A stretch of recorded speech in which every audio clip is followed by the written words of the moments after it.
Whether it be a magnificent cathedral or merely a frame shack, a house of prayer is invariably vested with an air of otherworldliness.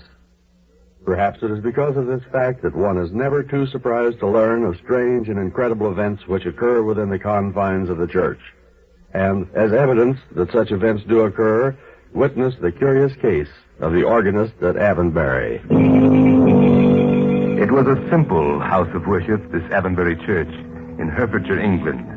And its vicar was a simple man. For 20 years he attended the spiritual needs of the community.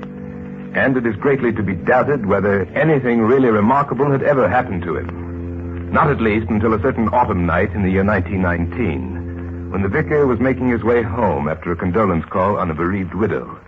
He could see the white church spire gleaming in the moonlight. Hello. That's strange. Now, who could be playing the organ at this hour?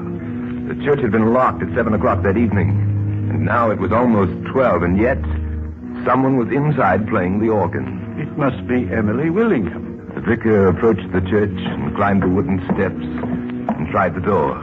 It was still locked. As he stood there, groping in his pocket for the key, the music stopped. Miss Willingham? Emily Willingham, are you there? The vicar switched on the light and glanced slowly around. But the church was empty, and the front door was the only door to the church. It was not until evening of the following day that the vicar found time to visit Miss Willingham, and he wanted to know how she had managed to leave the church. I was never in it. Not last night. But just at midnight, Miss Willingham, I distinctly heard something. Whoever you may have heard, my dear vicar, it was not I. I was in my bed at 12 o'clock last night. Have you spoken to Mr. Rumley? Rumley, the sexton? He has a key to the church, has he not? If anyone would know a way of leaving the church unnoticed, I'm sure it would be he. And while he has never confessed to having musical talent, I'm certain he would be happy to improve his position by taking my duties as organist away from me. I shall speak to him at once. And so, my dear vicar, shall I?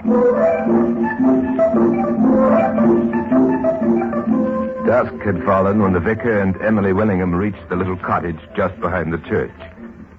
I'm glad you've come, Vicar. I've been wanting to talk to you all day. I'm registering a complaint against her. Against me? Aye. I've got no objection to you playing the organ any time you like, only not at midnight. Why, of course. I heard her, Vicar. I heard her. In the middle of the night it was. The organ blinking out like a Sunday morning. He's simply trying to avert suspicion from himself, Vicar. You know perfectly well, Mr. Rumley, that it was you who played in the church last night. Me? I never touched the blasted instrument in my life. Obviously, it was one of the two of you. We three are the only ones who could have got into the church. No one else has a key. And I'm quite certain that I did... Listen. Blimey. There it is again. But isn't the church locked now? Aye, Vicar. I locked it myself half hour ago. And there wasn't a living soul in there when I did.